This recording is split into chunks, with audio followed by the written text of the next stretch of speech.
মানুষ বাড়ছে, জমি কমছে, আল্লাহর দানে এই যে মানুষ বাড়ছে, এদের বাসস্থান, কর্মসংস্থান, অন্যের যোগান দিতে চাষবাস করার জমি কোথায় পাওয়া যাবে? এটা একটা বড় প্রশ্ন। আমি আমাদের দেশের কথা না, আমি বাংলাদেশের কথা বলছি। বাংলাদেশে যে হারে জনসংখ্যা বাড়ছে, তাতে আগামী দিনে এদের পুনর্বাসন দেওয়া, তাদের কর্মসংস্থানের ব্যবস্থা করা, তাদের চাষবাসের জন্য জমির যে প্রয়োজন, সে জমি তাদের থাকছে না। তারা এত মানুষ বাড়লে সে মানুষের জায়গা দেবে কোথায়? মানুষকে তারা রপ্তানি করছে। এই মানুষ রপ্তানি আজকে সবচেয়ে বেশি করছে বাংলাদেশ ভারতে, এবং পরিকল্পিতভাবে। সেখানে যারা মৌলবাদী রাজনৈতিক দল আছে বা কট্টরপন্থী ভারত বিদ্বেষী যারা আছে, তারা এই রপ্তানি বাণিজ্য বহুদিন যাবৎ শুরু করেছে। আমরা কিন্তু ব্যাপারটা বোঝার চেষ্টা করছি না। আমরা জেগে ঘুমাচ্ছি, চোখের সামনে দেখছি যে এই মানুষগুলো এখানে ঢুকে পড়ছে, তারা ধীরে ধীরে এখানে জমি কিনছে, বাড়ি করছে, ঘর করছে, এবং আমাদেরই রাজনৈতিক দল, আমাদেরই ভাই বোনদের বদন্যতায় রেশন কার্ড, ভোটার কার্ড, আধার কার্ড করে তারা ভারতীয় হয়ে যাচ্ছে। এটা কি আমাদের পক্ষে শুভ? একেবারেই না। এই যে এই অশুভ এবং এই যে দেশবিরোধী কাজ এরা চালিয়ে যাচ্ছে দিনের পর দিন, আমাদের ভারত সরকার বা রাজ্য সরকারের কাছে এ সম্পর্কে সাংবিধানিক কি আছে যে এর বিরুদ্ধে ব্যবস্থা নেবার, এই অনুপ্রবেশ বন্ধ করার? আমরা জানি একটা আইন আছে, 14 ফরেন অ্যাক্ট, মানে সেটা জামিন অযোগ্য ধারা একটা মামলা। তা মামলা অনুপ্রবেশকারীদের সাথে আমরা যখন আন্দোলন করে জেলে ছিলাম, তখন বেশ কয়েকজন বাংলাদেশি অনুপ্রবেশকারী মুসলিমদের সাথে আমাদের কথা হয়। কথা হলে হাসতে হাসতে বলল যে, কাকু, আল্লাহ করলে বাইরে থাকলে হকারি করুম, দিনে হকারি, রাতে ডাকাতি করুম, আর যদি জেলে থাকি আল্লাহর রাস্তায় খামু, দামু, আরামে থাকুম। এই যে অনুপ্রবেশকারী গ্রেপ্তারের নামে 14 ফরেন অ্যাক্টের যে মামলা দায়ের করে জেলে ঢোকানো হচ্ছে, এই জেলে ঢোকানোর পর বছরের পর বছর জামাই আদরে এদেরকে খাওয়ানো হবে, ভারতবাসীর খাবারে ভাগ বসাবে, ভারতবর্ষের অর্থনীতিকে ধ্বংস করে দেবে। এর বিহিত কি? এর বিহিত কিছু আছে? আইন রাখতে যে, আইনকে মর্যাদা দিতে যে, আইনকে সেলুট দিতে যে, আইনকে রক্ষা করতে যে আমাদের কতগুলো উদরপিণ্ডি বুদর ঘাড়ে এসে তাদেরকে গ্রেপ্তার, জেল নিয়ে তারপরে পুশব্যাক করা। এই পুশব্যাক 3 বছর, 5 বছর, 10 বছর বাদে এই পুশব্যাক হয়। এই যে এতদিন যে খাচ্ছে, তার ভরণ পোষণ দিতে হচ্ছে, এর অর্থ দায়িত্ব, এর অর্থ ব্যয় করতে হচ্ছে আমাদের ভারতবাসীকে। আইন তো বহুবার চেঞ্জ হয়েছে, এদেশের সংবিধান চেঞ্জ হয়েছে, পরিবর্তন হয়েছে। তাই অনুপ্রবেশ নিয়ে আমরা কি আইন পরিবর্তন করতে পারি না? সরকার কি কঠোর আইনের ব্যবস্থা করতে পারে না? সরকার যদি করতে পারে, তাহলে সরকার চুপ করে বসে আছে কেন? গণতান্ত্রিক দেশ, সমাজতান্ত্রিক দেশ, আমাদের ধর্মনিরপেক্ষ দেশ, আর সবই ঠিক। এই গণতন্ত্র, ধর্মনিরপেক্ষতা, সমাজতন্ত্র যা কিছু আছে, সেটা ভারতের যারা নাগরিক তাদের জন্য, বিদেশি অনুপ্রবেশকারীদের জন্য কোনোটাই এই আইন বা সংবিধান প্রযোজ্য নয়। আসল কথা হলো, বাংলাদেশের এই যে অনুপ্রবেশ, এই অনুপ্রবেশের সবচেয়ে বড় কারণ একটাই। সে কারণ 47-এ যখন দেশ ভাগ হয়েছে, দেশ ভাগটা তো সাম্প্রদায়িকতার ভিত্তিতে হয়নি।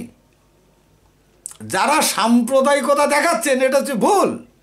সাম্প্রদায়িকতা হয় উভয় পক্ষ সমানে সমানে লড়াই করে মারে, তাকে বলা হয় সাম্প্রদায়িকতা। একতরফা যাদেরকে হত্যা করা হয় সেটা সাম্প্রদায়িকতা কোথায়? সেটা তো সন্ত্রাস। 46-এর নোয়াখালী দাঙ্গা, গ্রেট ক্যালকাটা কিলিং, এগুলো তো সন্ত্রাস হয়েছে 46-এ, যার ফলে ভারতবর্ষ ভাগ করে পাকিস্তান হয়েছে, এক পাকিস্তান পশ্চিমে আর এক পাকিস্তান পূর্বে।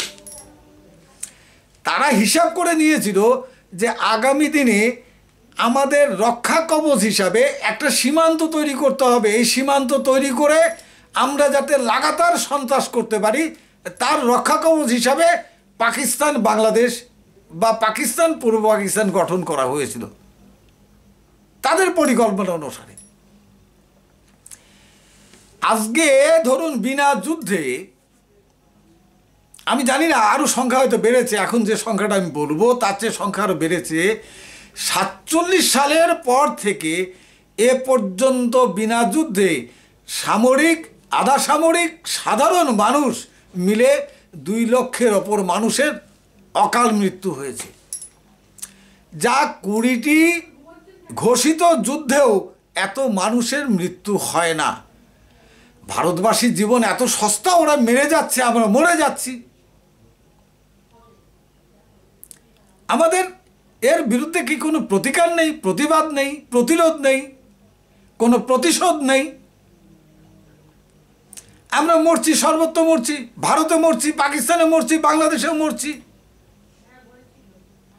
এর বিরুদ্ধে আমার মনে হয় এই 14 ফরেন অ্যাক্ট যেমন আছে তেমন এর সাথে কিছু সংযোজন হওয়ার দরকার। যে কোনো অনুপ্রবেশকারীকে যখন গ্রেপ্তার করা হবে, এই গ্রেপ্তার করা অনুপ্রবেশকারীকে গ্রেপ্তার থেকে মামলা শেষ হওয়া পর্যন্ত, পুশব্যাক করা পর্যন্ত ভারত সরকারের যা খরচা হবে, এই খরচার টাকা অনুপ্রবেশকারীদের কাছ থেকে আদায় করা, এবং এরা যদি এখানে কোনো স্থাবর অস্থাবর সম্পত্তি করে থাকে তাদের এই সম্পত্তি বাজেয়াপ্ত করা।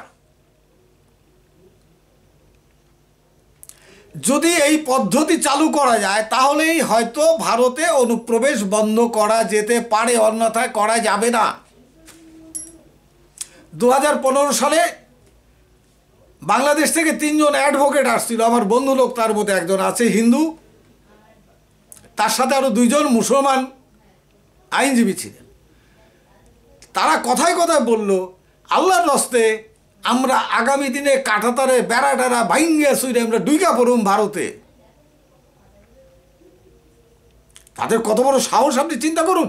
এটা অশিক্ষিত কোনো মুসলমানের কথা, বাংলাদেশি মুসলমানের কথা নয়, এটা শিক্ষিত, জ্ঞানী এবং 2 জন আইনজীবী, আদালতের আইনজীবী, তারা বলছে কাঁটাতারের বেড়া আল্লাহর রাস্তায় আমরা ভাঙ্গিয়া ঢুইকা পড়ুম। ভারত এই যে জামাই আদরের আইন করে রেখেছে অনুপ্রবেশকারীদের জন্য, এর জন্য ভারতকে খেসারত দিতে হচ্ছে, আমাদের খাবারে ভাগ বসাচ্ছে, আমাদের অর্থনীতি দুর্বল করে দিচ্ছে।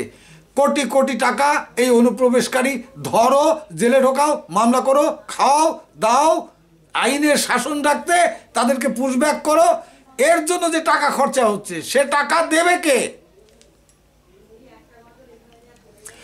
যে অনুপ্রবেশকারী অর্থ দিতে পারবে না তাকে সারা জীবন জেলে থাকতে হবে, জেলের মধ্যে খাটতে হবে তাকে। এই ব্যবস্থা যতক্ষণ পর্যন্ত ভারত সরকার আইন করে চালু না করতে পারছে ততক্ষণ পর্যন্ত অনুপ্রবেশ বন্ধ করা যাবে না। আর যারা টাকার লোভে দালালি করে ওপার থেকে লোক এনে এপারে ঢোকাচ্ছে তাদেরকে সরাসরি নাগরিকত্ব বাতিল করে দেওয়া। যে কোনো ভারতীয়, সে হিন্দু হোক মুসলমান হোক, তার নাগরিকত্ব বাতিল করে দেওয়া, দেশ থেকে কান ধরে লাথি মেরে বের করে দেওয়া। সামান্য 2000-5000 টাকার জন্য যারা অনুপ্রবেশকারীদের এখানে এনে অনুপ্রবেশ করায় তাদের জন্য উপযুক্ত শাস্তি হলো নাগরিকত্ব বাতিল করা এবং পিঠে লাথি দিয়ে দেশ থেকে তাড়িয়ে দেওয়া। কারণ এই মানুষগুলো 140-50 মানুষ আমাদের দেশকে এরা বিপদের মধ্যে ঠেলে দিচ্ছে।